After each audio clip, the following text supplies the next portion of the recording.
Hey everyone, and welcome back to another video. And in this video, I'm going to show you how to close your Venmo account.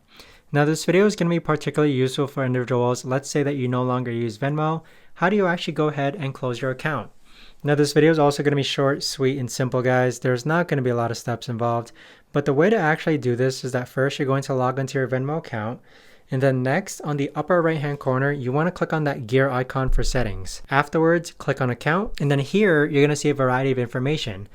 At the last button, you're going to see close Venmo account. So if you click on that, you'll see the option to actually go ahead and close your Venmo account. And with that, you're going to receive a confirmation. Do you want to close your Venmo account? If you close your account, you won't be able to receive or send money in Venmo. If you do want to close it, go ahead and click on continue. But that right there, guys, is the best and easiest way that I know of to actually go ahead and close your Venmo account. If you guys know of a better or easier way to actually do this, let me know in the comments down below. I would love to know.